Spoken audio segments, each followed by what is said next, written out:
Es un día muy triste para la insurgencia, pues su líder, que por 5 años estuvo al mando de la fuerza más importante de la insurgencia, hoy cae precisamente fusilado en San Cristóbal Ecatepec a las 3 de la tarde. A las 3 de la tarde se cumple la orden que había dado la Iglesia y el Estado de que Morelos fuera pasado por las armas por traidor al rey, fusilado de espaldas y tapados sus ojos. Nadie, absolutamente ningún civil, observó el acto de fusilamiento. Solamente el pelotón que lo fusilaba fue el único que estuvo presente, y el jefe de ellos, el coronel Concha, y los sacerdotes Ayala. ¿Por qué se había llegado a este momento tan álgido? Lógico, la revolución de independencia había llegado a su más bajo clímax. Prácticamente Morelos ya no traía un ejército como el que estuvo en Cuautla, por ejemplo. Lo acompañaban cerca de 1000 hombres, y acompañando y escoltando al Congreso que él había creado en Chilpancingo, al Ejecutivo y al Judicial, que eran unos cuantos hombres, pero que, como la zona del hoy estado de Guerrero por la parte de Tepecuacuilco se había convertido muy peligrosa para ellos, ellos decidieron avanzar de Uruapan a Tehuacán, para Tehuacán recibir la ayuda de Mier y Terán. Principalmente era el estado de Veracruz, y ahí obtendrían también buenos botines. Desgraciadamente, en esa correría que va haciendo Morelos, en Tecmalaca, a una hora como a esta, de repente aparece la Fuerza Armada Realista que comandaba precisamente el coronel Concha. No le dio tiempo a Morelos ni de organizar a su ejército. Cuando mucho ordenó 3 divisiones, pero lo principal, que el Congreso saliera de la zona de conflicto y se lo llevara precisamente a Tehuacán Nicolás Bravo. En la primera carga que le da Concha, prácticamente cayó parte de ese ejército de Morelos, y posteriormente persiguen a Morelos, que agarra su caballo y trata de subir una loma, y en esa loma ahí queda prácticamente parado, y ahí llegan los realistas y es hecho prisionero. Todo el mundo pensaba que Morelos iba a ser fusilado ahí en el acto, un juicio sumario militar, y se acabó. Era la máxima presa, la máxima cabeza que buscaba el virreinato, y ahora la tenían en sus manos. Pero no fue así. En la Ciudad de México se pensó de diferente manera, y el virrey Félix María Calleja, junto con el arzobispo don Pedro de Fonte, dijeron: no, a Morelos no lo vamos a fusilar allá en Tepecuacuilco, lo vamos a traer aquí a la capital, y aquí va a ser enjuiciado, para ejemplo de todos los simpatizantes de la insurgencia. Y efectivamente, Morelos, el 16 de ese noviembre de 1815, avanza de Tepecuacuilco rumbo a la Ciudad de México. El 22 llega, y a las 12 de la noche de Tlalpan avanza su carruaje rumbo a las cárceles secretas de la Santa Inquisición. ahí es a donde lo van a enjuiciar. Y el juicio empezó inmediato.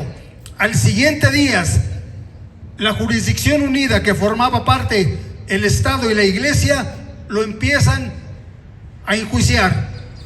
Estaba bien claro, Morelos no iba a salvar la vida, dijera lo que dijera. Entonces era prácticamente una faramalla estos juicios. Finalmente, a las 48 horas es declarado Morelos como reo de muerte por traidor al rey, y además la Iglesia lo declara para que él, por ser un clérigo, antes de morir, debería ser despojado de sus insignias religiosas. Acaba inmediatamente ese proceso, ya está la orden, faltaba simplemente la sentencia que la firmara Calleja y el arzobispo, pero no lo hicieron. Inmediatamente Morelos pasa a ser enjuiciado ahora por la Santa Inquisición, que también decía que tenía deudas con ellos. Claro, Morelos odiaba a la Inquisición, hay que decirlo. ¿Por qué? Porque era un brazo ejecutor del Estado, nada más. Eso era la Inquisición. Y él se había expresado muy mal de la Inquisición, y la Inquisición lo sabía. ¿Cómo es posible que este hombre, con los edictos de excomunión, agarre el papel y haga sus cartuchos para matar españoles? Entonces es enjuiciado por la Santa Inquisición.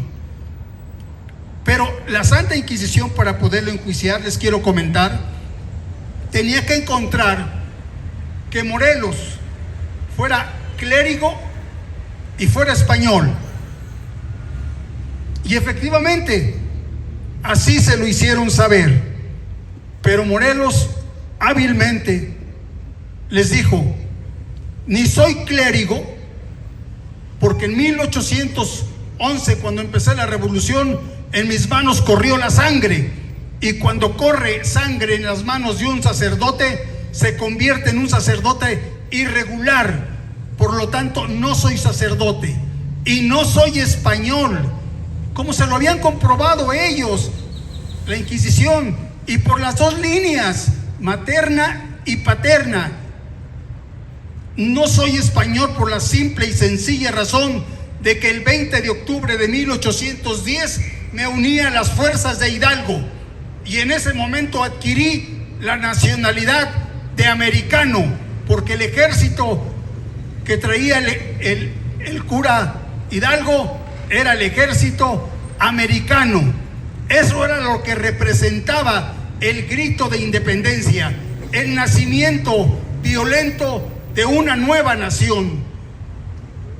La Inquisición poco le valió eso, pero le aplica la ley, y se le aplica, y es declarado hereje y factor de herejes. ¿Por qué? Por todos los escritores que habían hecho la Constitución de Apaxingán. Entonces es declarado hereje, y de ahí pasa a un estado de relajación. ¿Para qué? Para que el Estado sea el que lo ejecute.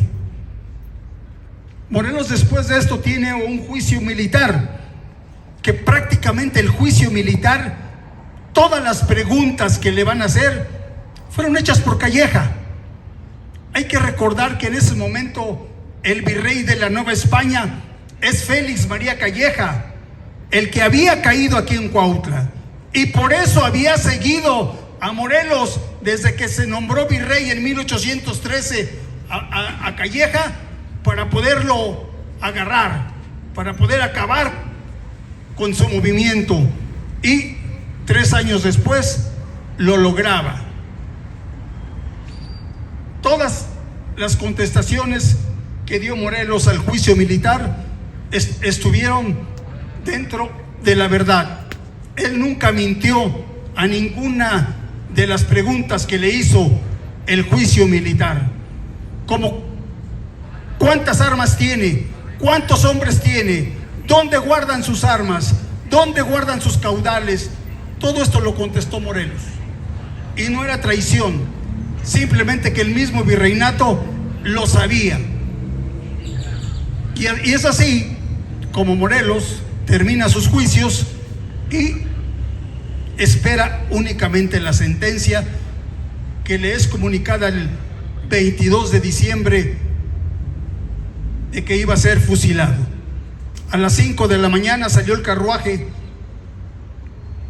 de la Ciudadela, ahí donde está un gran monumento dedicado a Morelos, el mayor que tenemos de nuestros monumentos dedicado a Morelos en la Ciudadela, que es hermosísimo. 4 cañones están a su lado, y de ahí salió. A las 9 está en la Villa de Guadalupe, ahí desayuna. A las 12 llega a Ecatepec y lo preparan el sacerdote de ahí, Ayala, y a las 2 de la tarde está preparado para morir. Y efectivamente a las 3 de la tarde es sacado de su celda, es llevado a un paredón, y ahí de espaldas, con los ojos cubiertos y arrodillado, cae el hombre más grande en la historia de México. Muchas gracias.